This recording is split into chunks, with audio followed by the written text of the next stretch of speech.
10 सितंबर 2022 को उत्तर प्रदेश में मदरसों का सर्वे शुरू हुआ। इसके बाद से देवबंद दारुल उलूम की मदरसा संचालकों के साथ 2 बैठकें हो चुकी हैं। एक बैठक हुई 18 सितंबर को यानी सर्वे के शुरू होने के 8 दिन बाद, और दूसरी बैठक हुई है 30 अक्टूबर को।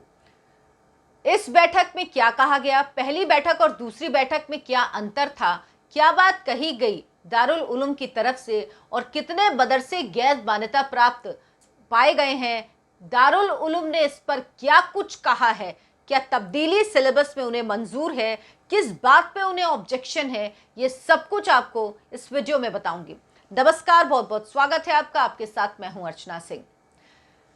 जो सर्वे हुआ उसकी रिपोर्ट अभी जिलों में कंपाइल की जा रही है। जो सर्वे 10 सितंबर को शुरू हुआ था, 15 नवंबर तक ये रिपोर्ट जो है वो गृह विभाग को सौंप दी जाएगी। उसके बाद इसका अध्ययन किया जाएगा और जो कार्यवाही होगी वो की जाएगी।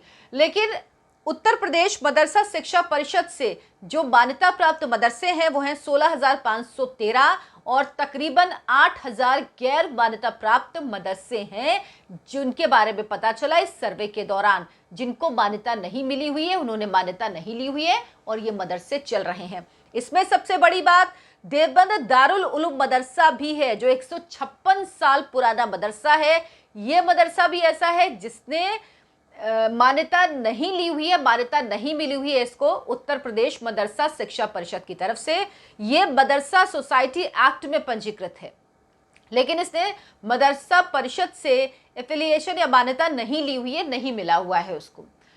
अब इसके बाद 30 अक्टूबर की बैठक में क्या हुआ ये आपको बताऊं। उससे पहले 18 सितंबर की बैठक में एक बड़ा ही अच्छा रुख दिखाया गया। बंद कमरे में बैठक हुई, उसमें ना मीडिया अलाउड थी, ना बाहर के लोग अलाउड थे। बहुत क्लोज लोग थे जिनको आई कार्ड के जरिए अलाउ किया गया था आना।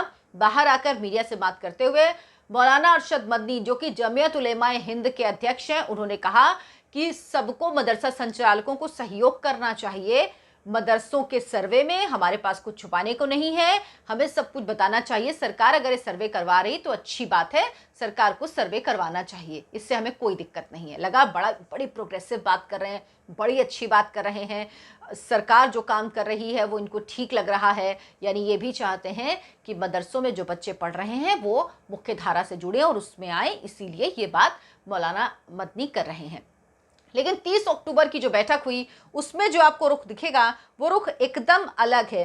इस बैठक के बाद जब ये पता लगा कि इतने मदरसे गैर मान्यता प्राप्त हैं, तो मौलाना मदनी की तरफ से कहा गया कि मदरसों को मान्यता लेने की ज़रूरत नहीं है, मदरसे किसी संस्थान से एफिलिएटेड हो इसकी ज़रूरत नहीं है, वो सरकार से मदद नहीं लेते हैं, सरकारी मदद की, सरकारी पैसे की ज़रूरत नहीं है। मदरसा जो है वो आम मुसलमानों के पैसे से चलता है, इसीलिए उसको मान्यता लेने की ज़रूरत नहीं है। ये किस तरह की बात है, ये कैसी बात है? मतलब ये क्या हो सकता है? कोई भी संस्थान जब चलता है तो वो एक नियम, कायदे, कानून से चलता है। वो कायदा कानून सरकार बनाती है, संविधान के आधार पर बनता है। तो आप ये कैसे कह रहे हैं कि उसकी ज़रूरत नहीं है? साथ ही उन्होंने कहा कि दारुल उलूम और उलेमा देश की आज़ादी में अहम भूमिका निभाते रहे हैं। बहुत सारी बातें उन्होंने कही, हमने देश की आज़ादी के बाद बहुत प्रयास किए। उन्होंने कहा कि पहले जब होता था तो हम क्या करते थे, हम अगर कहीं पे भी एक ईंट भी लगाएं तो हमसे कोई पूछता नहीं था। जो पहले के लोग थे, जो कांग्रेस के बुजुर्ग थे, उनको पता था कि हमारा क्या रोल रहा है आज़ादी की लड़ाई में। लेकिन अब कुछ भी करने से पहले हमें सोचना पड़ता है। तो इसी तरह से पहले 98 में जो शासनादेश था वो रद्द किया गया था, इसी वजह से संपत्तियों पर कब्जा हो रहा था। और अब दिक्कत सिर्फ ये नहीं है, दिक्कत ये है कि बात सिर्फ मदरसों की जो है कि सर्वे हो रहा है उसकी नहीं, बल्कि दिक्कत है कि वक्फ की संपत्ति का सर्वे हो रहा है। इसमें बहुत सारी संपत्ति मदरसों के अंतर्गत आती है, बहुत सारी संपत्ति ऐसी है जिस पे कब्जा किया गया है, मदरसे बनाए गए हैं या कुछ और बनाया गया है या इलीगल रूप से उसको हथिया लिया गया है।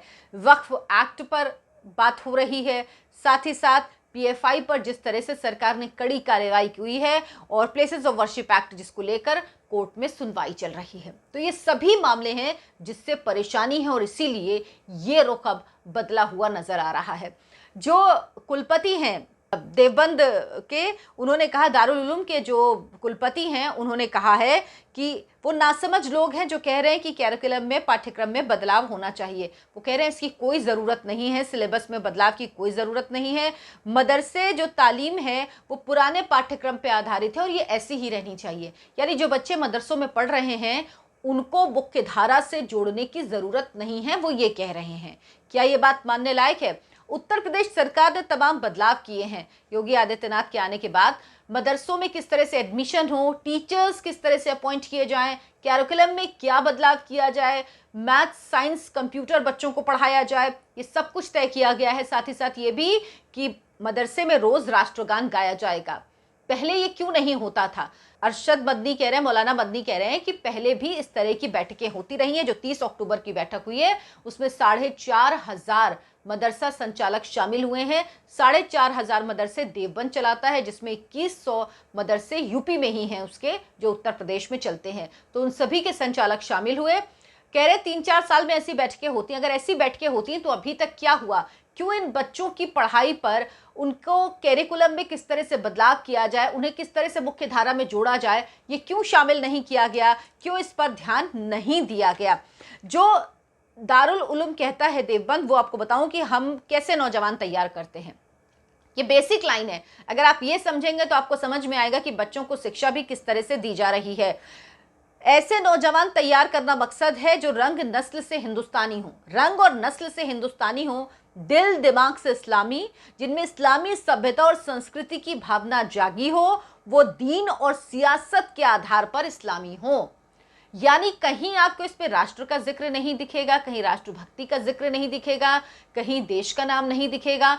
एक ऐसा बच्चा तैयार करना, एक ऐसा नौजवान तैयार करना जो पूरी तरह से इस्लामी हो, विचारों से इस्लामी हो, जिसकी सोच इस्लामी हो, जो संस्कृति जिसकी इस्लामी हो और जिसकी भावना भी इस्लामी हो। यानी देश की भावना का कहीं इसमें जिक्र नहीं है। तो ये लाइनें अपने आप बताती हैं कि दारुल उलूम देवबंद किस तरह की शिक्षा देता है। और फिर कहते हैं कि मदरसों को आतंकवाद से जोड़ा जाता है।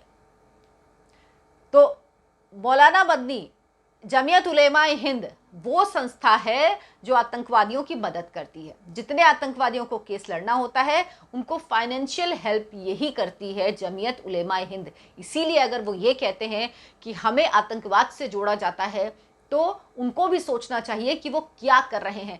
क्योंकि ज़रा सा भी, अगर कोई भी व्यक्ति ऐसा हो जो ज़रा सा मॉडरेट किस्म का मुसलमान हो तो उसको ये खुद बर्दाश्त नहीं करते।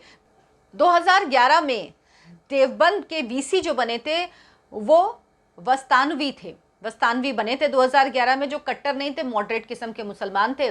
उन्होंने कहा था कि गुजरात के मुसलमानों को, क्योंकि वो गुजरात से ही आते थे, गुजरात के मुसलमानों को अब 2002 के दंगों से ऊपर उठना चाहिए और वहाँ पर गुजरात में उनको विकास करने के लिए बहुत सारी संभावनाएं हैं, तो उन्हें इस दिशा में अब सोचना चाहिए, 2002 को भूल जाना चाहिए। मॉडरेट किस्म का मुसलमान यहाँ पर एक्सेप्ट नहीं होता है, उन्हें हटा दिया गया था, उन्हें अपना पद छोड़ना पड़ा था और उनसे इस्तीफा लेने के लिए कहा गया, उन्होंने नहीं दिया तो उनको हटा दिया गया था। तो ये समझ लीजिए जो ये लोग हैं जो ये बातें कर रहे हैं वो मॉडरेट किस्म के अपने बीच के लोगों को ही बर्दाश्त नहीं करते हैं। बच्चों को मुख्य धारा से जोड़ा जाए, ये मुख्य मकसद होना चाहिए। बच्चे अगर मदरसे में भी पढ़ रहे हैं और कल को वो चाहते हैं वो टीचर बने, वो डॉक्टर बने, तो कम से कम उनको बेसिक शिक्षा तो ऐसी मिलनी चाहिए कि वो अपने मन का करियर चुन सकें। ऐसे ना हो कि उनको ऐसी शिक्षा दी जा रही है जिसमें सिर्फ दीनी शिक्षा के साथ साथ जो दुनियावी शिक्षा है वो भी ज़रूरी है आज के समय के लिए, बदलाव के लिए। और इस दिशा में अब कदम उठाए जाएंगे जब इन मदरसों का सर्वे हुआ और इसी बात को लेकर सबसे ज़्यादा परेशानी है। लेकिन अब इस रिपोर्ट में क्या आता है, उसके बाद सरकार क्या करती है, इस पर सब कुछ निर्भर करेगा और उसके बाद ही तस्वीर पूरे तौर पर साफ हो पाएगी कि सरकार क्या ये भी जांच करेगी इनकी फंडिंग कहाँ से आ रही है। क्योंकि ये कह रहे हैं कि हमें पैसा नहीं चाहिए, तो फंडिंग कहाँ से आती है, पैसा कहाँ से आता है, मेन सोर्स ये देखना भी है। क्योंकि डीएम ने भी कहा था कि जब तक ये पता नहीं लगता कि फंडिंग का सोर्स क्या है तब तक किसी को अवैध नहीं कहा जा सकता। जाहिर सी बात है कि इनको फंडिंग कहाँ से आ रही है ये देखना है। सरकार से मदद नहीं मिल रही, कहाँ से मदद आ रही है, क्या आम लोग मदद कर रहे हैं, क्या जो देश के मुसलमान हैं वो मदद कर रहे हैं, कहाँ से पैसा आ रहा है, ये लिंक मिलना सबसे ज़रूर और इसके आधार पर ही तमाम चीज़ें तय होंगी। तो अब इंतजार कीजिए जब ये रिपोर्ट सामने आएगी, सार्वजनिक होगी और उसके बाद सरकार इस पर क्या कार्रवाई करती है, तस्वीर तब एकदम साफ हो जाएगी। अगर आपको मेरा वीडियो पसंद आया हो तो लाइक करें, शेयर करें और मेरे चैनल को सब्सक्राइब जरूर करें। नमस्कार।